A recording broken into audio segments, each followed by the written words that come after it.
ಮಾದಪ್ಪನ ಪರಸೆಗೆ ತಂಬಿಟ್ಟು ಆರತಿ ಬೆಳಗಿ ಅದ್ದೂರಿ ಸ್ವಾಗತ. ನಗರದಲ್ಲಿ ಮೊಳಗಿದ ಉಘೆ ಉಘೆ ಮಾದಪ್ಪ ಜಯಘೋಷ. ಧೂಪ ಧಗಮಾಲು ಬ್ಯಾಂಡ್ ಸೆಟ್ ಸದ್ದಿಗೆ ಕುಣಿದು ಕುಪ್ಪಳಿಸಿದ ಭಕ್ತರು. ಚಾಮರಾಜನಗರ ಮಾದಪ್ಪನಿಗೆ ಸೇವೆ ಸಲ್ಲಿಸಿ ನಗರಕ್ಕೆ ವಾಪಸ್ ಬಂದ ನಗರದ ಡಾಕ್ಟರ್ ಬಿಆರ್ ಅಂಬೇಡ್ಕರ್ ಬಡಾವಣೆಯ ಮಾದಪ್ಪನ ಪರಸೆಗೆ ಬಡಾವಣೆಯ ನಿವಾಸಿಗಳು ತಂಬಿಟ್ಟು ಆರತಿ ಬೆಳಗಿಸುವ ಮೂಲಕ ಅದ್ದೂರಿ ಸ್ವಾಗತ ಕೋರಿ ಬರಮಾಡಿಕೊಂಡರು. ನಗರದ ಕಾನೂನು ಕಾಲೇಜು ಹತ್ತಿರ ಮಾದಪ್ಪನ ಪರಸೆಗೆ ನಿವಾಸಿಗಳು ತಂಬಿಟ್ಟು ಆರತಿ ಬೆಳಗಿಸಿ ಬ್ಯಾಂಡ್ ಸೆಟ್ ವಾದ್ಯದೊಂದಿಗೆ ಸ್ವಾಗತ ಕೋರಿ ಬರಮಾಡಿಕೊಂಡು ಅಲ್ಲಿಂದ ಮೆರವಣಿಗೆಯಲ್ಲಿ ಸಾಗಿ ಅಂಬೇಡ್ಕರ್ ಬಡಾವಣೆಯ ಪ್ರಮುಖ ಬೀದಿಗಳಲ್ಲಿ ಮೆರವಣಿಗೆ ಸಾಗಿತು. ಮೆರವಣಿಗೆಯಲ್ಲಿ ಉಘೆ ಉಘೆ ಮಾದಪ್ಪ ಜೈಘೋಷ ಬಡಾವಣೆಯಲ್ಲಿ ಮಾರ್ಧನಿಸಿ ಧೂಪದ ಘಮಲು ಬ್ಯಾಂಡ್ ಸೆಟ್ ಸದ್ದಿಗೆ ಮಾದಪ್ಪನ ಭಕ್ತರು ಕುಣಿದು ಸಂಭ್ರಮಿಸಿದರು. ನಂತರ ಭಕ್ತರು ತಮ್ಮ ತಮ್ಮ ಮನೆಗೆ ತೆರಳಿದರು.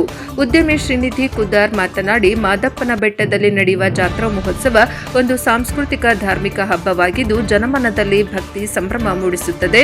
ನಮ್ಮ ಅಂಬೇಡ್ಕರ್ ಬಡಾವಣೆಯ ನಿವಾಸಿಗಳು ಪ್ರತಿ 2 ವರ್ಷಕ್ಕೊಮ್ಮೆ ಪಾದಯಾತ್ರೆಯಲ್ಲಿ ಮಹದೇಶ್ವರ ಬೆಟ್ಟಕ್ಕೆ ತೆರಳಿ ಮಾದಪ್ಪನ ಸೇವೆಯಲ್ಲಿ ವಾಪಸ್ ಬಂದ ಮಾದಪ್ಪನ ಪರಸೆಗೆ ನಗರದ ಕಾನೂನು ಮುಂಭಾಗದಲ್ಲಿ ಬೀದಿಯ ನಿವಾಸಿಗಳು ತಂಬಿಟ್ಟು ಆರತಿ ಮೂಲಕ ಅದ್ದೂರಿ ಸ್ವಾಗತ ಕೋರಿ ಬರಮಾಡಿಕೊಂಡು ಅಲ್ಲಿಂದ ಮೆರವಣಿಗೆಯಲ್ಲಿ ಬಡಾವಣೆಯ ಪ್ರಮುಖ ಸಾಗಿ ಹಬ್ಬದ ವಾತಾವರಣದಲ್ಲಿ ಆಚರಣೆ ಮಾಡಲಾಗುತ್ತದೆ. ನಮ್ಮ ಪೂರ್ವಜರ ಪದ್ಧತಿಯನ್ನು ಮುಂದುವರಿಸಿಕೊಂಡು ಹೋಗಲಾಗುತ್ತಿದೆ. ಮೈಕಾರ ಮಾದೇವಿಗೆ ಎಲ್ಲರಿಗೂ ಒಳಿತು ಮಾಡಲಿ ಎಂದು ಪ್ರಾರ್ಥಿಸಿದರು. ಈ ಸಂದರ್ಭದಲ್ಲಿ ಮುಖಂಡರಾದ ಉಮೇಶ್ ಕುದಾರ್, ಸಿಕೆ ಮಂಜುನಾಥ್, ರವಿಚಂದ್ರ, ಪ್ರಸಾದ್ ಕಹಳೆ, ಶಾಮಿಯಾನ ಬಸವಣ್ಣ, ಗುಡ್ಡಯ್ಯ, ಪ್ರಕಾಶ್ ಭಟ್ಟ, ಯಜಮಾನರುಗಳಾದ ಮಂಜುನಾಥ್ ಕುದಾರ್, ಮಾಧು, ನಾಗರಾಜ್ ಗಾರೆ, ನಂಜುಂಡಯ್ಯ, ಶಿವಣ್ಣ, ಗುರುಸ್ವಾಮಿ, ಇಟ್ಟಿಗೆ ಮಹದೇವಯ್ಯ, ಪರಮೇಶ್ ಯುವಕರು ಭಾಗವಹಿಸಿದ್ದರು. ವರದಿ ಹೊಮ್ಮ ನಂಜುಂಡ ನಾಯಕ, NKS TV4 ಚಾಮರಾಜನಗರ. 13 ಮತ್ತು 14ನೇ ವಾರ್ಡಿನ ನಿವಾಸಿಗಳು ಹಿಂದೆ ಒಂದು 60-70 ವರ್ಷ ಹಿಂದೆಂದೇನು ಮಹದೇಶ್ವರನ ಬೆಟ್ಟಕ್ಕೆ ಪರ್ಸೆಗೆ ಅಂತ ಜನಗಳು ಹೋಗ್ತಾರೆ. 1 ತಿಂಗಳು 2 ತಿಂಗಳು ಅಂತಲೇ ಮುಂಚೆ ಹೋಗ್ತಾಯಿದ್ರು, ಕಾಲ್ನಡಿಗೆಯಲ್ಲಿ ಹೋಗ್ತಾಯಿದ್ರು. ಈಗಲೂ ಅದನ್ನು ಹಳೆಯ ಒಂದು ಪದ್ಧತಿನ ಮುಂದುವರಿಸ್ಕೊಂಡು ಈಗಲೂ ಒಂದು 15 ದಿನ ಅಂತ ನಮ್ಮ ದಿನಗಳೆಲ್ಲ ಹೋಗಿ ಬೆಟ್ಟದಲ್ಲಿ ಉಳಿದು ಮಾದಪ್ಪನ ಸೇವೆ ಮಾಡಿ ವಾಪಸ್ ಇವತ್ತು ಪರ್ಸೆ ಜನ ನಮ್ಮ ಬಡಾವಣೆಗೆ ವಾಪಸ್ ಬಂದಿದ್ದಾರೆ.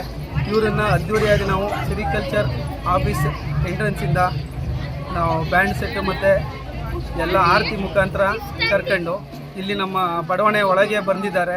ಇಲ್ಲಿ ಎಂಟ್ರಿ ಆಗ್ಬೇಕಾದ್ರೆ ನಾವು ಎಲ್ಲರೂ ಆರತಿ ಬೆಳವಣಿಗೆ ಮಾಡಿ ಮನೆ ಮನೆಗೂ ಹೆಣ್ಮಕ್ಳು ಆರತಿ ಹಿಡಿದು ಎಲ್ಲರನ್ನೂ ಸ್ವಾಗತ ಮಾಡಿ ನಾವು ತಂಬಿಟ್ಟಿಂದ ಕರ್ಕೊತಾ ಇದ್ದೀವಿ ಒಳಗಡೆಗೆ, ಬೀದಿ ಒಳಗಡೆ. ಇದು ಪ್ರತಿ 2 ವರ್ಷಕ್ಕೊಮ್ಮೆ ನಾವು ಇದನ್ನು ಮಾಡ್ತಾಯಿದ್ದೀವಿ. ನಮ್ಮ ಹಿರಿಯರು ಮಾಡ್ತಿದ್ವಿ, ಈಗ ನಾವು ಅದನ್ನು ಮುಂದುವರ್ಸ್ಕೊಂಡು ಹೋಗ್ತಾಯಿದ್ದೀವಿ.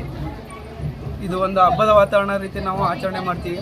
ಪ್ರತಿ 2 ವರ್ಷಕ್ಕೊಂದ್ಸತಿ ನಡೆಯೋದ್ರಿಂದ ಇಡೀ 2 ವಾರ್ಡಿನ ಜನಗಳು ಒಟ್ಟಿಗೆ ಸೇರಿ ಒಂದೆಡೆ ಇದು ಕಾರ್ಯಕ್ರಮವನ್ನು ಮಾಡ್ತೀವಿ. ಇವತ್ತು ಬಂದಿರೋದ್ರಿಂದ ಸಂತೋಷವಾಗಿದೆ. ಧನ್ಯವಾದಗಳು.